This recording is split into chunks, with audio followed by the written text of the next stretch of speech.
1 Tawarikh 12. Pengikut-pengikut Daud di Ziklag. Inilah orang-orang yang datang kepada Daud di Ziklag selama ia harus menyingkir karena Saul bin Kis. Mereka pun termasuk pahlawan-pahlawan yang membantu dia dalam peperangan. Mereka bersenjatakan panah dan sanggup melontarkan batu dan menembakkan anak-anak panah dari busur dengan tangan kanan atau tangan kiri. Mereka itu dari saudara-saudara sesuku Saul dari orang Benyamin. Abiezer kepala dan Yoas, anak-anak Sema'a, orang Gibea, Yeziel dan Pelet. Anak-anak Azmawet, Beraka dan Yehu, orang Anatot.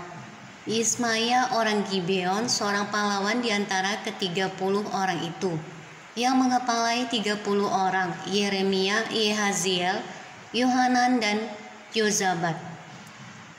Orang Gedera, Eluzai, Yerimot, Bealya, Semaria dan Sefaca, orang Harufi, Elkana, Yisia, Azareel, Yoezer dan Yasobam, orang-orang Korah, Yoela, Zebaja, anak-anak Yeroham dari Gedor. Juga dari orang Gad ada yang memisahkan diri dan pergi kepada Daud ke kubu di padang gurun, yakni pahlawan-pahlawan yang gagah perkasa, orang-orang yang sanggup berperang, yang pandai menggunakan perisai dan tombak, dan rupa mereka seperti singa dan cepatnya seperti kijang di atas pegunungan. Ezer kepala Obaja, orang kedua, Eliab orang ketiga, Mismana orang keempat, Yeremia orang kelima, Atai orang keenam, Eliel orang ketujuh, Yohanan orang kedelapan, Elzabat orang kesembilan, Yeremia orang ke-10, Mahbanai orang ke-11. Mereka itulah dari Bani Gad. Kepala-kepala pasukan, satu orang yang paling kecil sanggup melawan 100 orang, dan yang paling besar sanggup melawan 1000 orang. Mereka itulah yang menyeberangi sungai Yordan di bulan pertama, sekalipun sungai itu meluap sepanjang tepinya, dan merekalah yang menghalau seluruh penduduk lembah ke sebelah timur dan ke sebelah barat. Sebagian dari Bani Benyamin dan Yehuda datang kepada Daud di kubu itu. Lalu keluarlah Daud menyongsong mereka. Berkatalah ia kepada mereka, "Jika kamu datang kepadaku dengan maksud damai untuk membantu aku, maka aku rela bersekutu dengan kamu. Tetapi jika untuk menyerahkan aku dengan tipu muslihat kepada lawanku, sedang aku tidak melakukan kelaliman, maka biarlah Allah nenek moyang kita melihat itu dan menghukum kamu." Lalu roh menguasai Amasai, kepala ke-30 orang itu. "Kami ini bagimu, hai Daud, dan pada pihakmu, hai anak Isai. Sejahtera, sejahtera bagimu, dan sejahtera bagi penolongmu, sebab yang menolong engkau ialah Allahmu." Kemudian Daud menyambut mereka dan mengangkat mereka menjadi kepala pasukan. Juga dari Manasye ada yang menyeberang memihak kepada Daud. Ketika ia bersama-sama orang Filistin memerangi Saul, sebenarnya ia tidak menolong mereka, sebab setelah mengambil keputusan raja-raja kota orang Filistin itu menyuruh dia pergi, katanya, "Mungkin dengan taruhan kepala kita ia menyeberang memihak kepada tuannya Saul."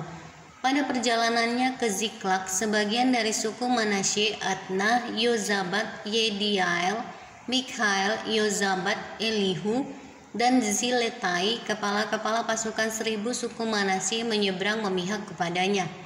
Mereka ini membantu Daud melawan gerombolan, sebab mereka semua adalah pahlawan-pahlawan yang gagah perkasa dan kepala dalam tentara. Dan hari ke hari orang datang kepada Daud untuk membantu dia, sehingga mereka menjadi tentara yang besar, seperti bala tentara Allah. Tentara Daud di Hebron. Inilah jumlah pasukan bersenjata untuk berperang yang datang kepada Daud di Hebron untuk menyerahkan jabatan raja daripada Saul kepada Daud sesuai dengan titah Tuhan.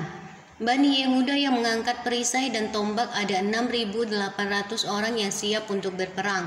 Dari Bani Simeon, pahlawan-pahlawan yang gagah perkasa untuk berperang ada 7.100 orang. Dari Bani Lewi ada 4.600 orang. Ditambah dengan Yoyada, pemimpin kaum Harun, dan bersama-sama dia ada 3.700 orang.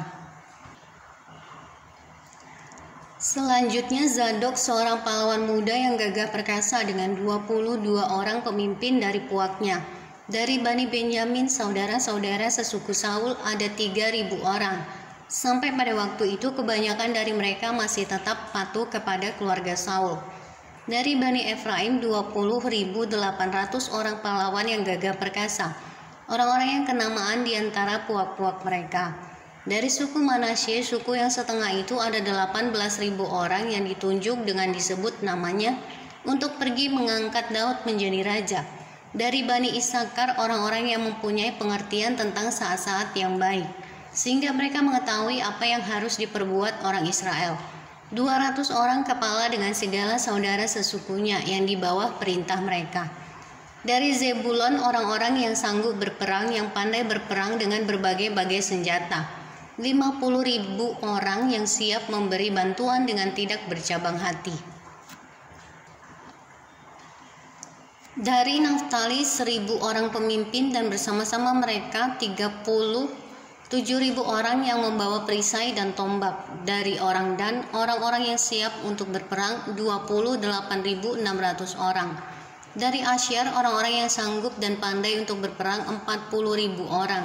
Dari seberang sungai Yordan, yakni dari orang Ruben, orang Gad, dan setengah suku Manasye, yang lain orang-orang yang membawa berbagai-bagai senjata perang 120.000 orang.